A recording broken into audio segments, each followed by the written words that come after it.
you are quiet, and you listen, every 15 seconds, I will drink a chocolate milk.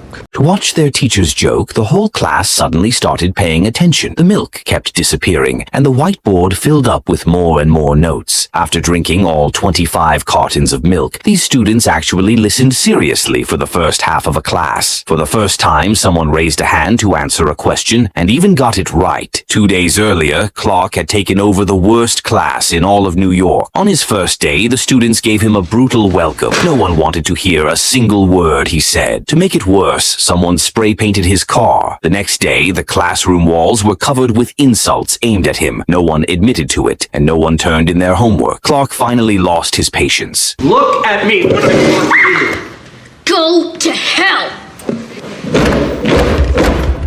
Just when the principal thought he needed to replace the teacher again, Clark calmly sat down at the front of the room, and that led to the scene we saw at the start. After class, Clark wanted to connect with his students, so he asked them to teach him how to jump rope. The principal was furious when he saw this, but Clark made a bet with him. By the time graduation exams arrived in 6 months, every student in this class would pass. Clark then told the class about this impossible goal. He invited anyone who wanted to pass the exam to come up and light a candle. The students walked forward. They truly believed Clark could bring them a miracle. Since the textbook material was too boring, Clark stayed up all night rewriting the lessons into rap lyrics. The next day, he played music in class and danced while teaching. The students quickly caught the rhythm. They even rapped better than he did. Benjamin was the worst student in the class. Even his parents had given up on him, thinking sending him to juvenile detention would save them some money. But Clark tutored him after school every day. Shamika loved stirring up trouble, yet she was the most gifted student in the class. She lived in a poor, single-parent household and had to take care of 3 younger brothers, leaving her no time for homework. Clark went to her home to help with chores so she could study. He even convinced her mother to support her continuing school, but the long hours finally took a toll. Clark collapsed. Mr. Clark?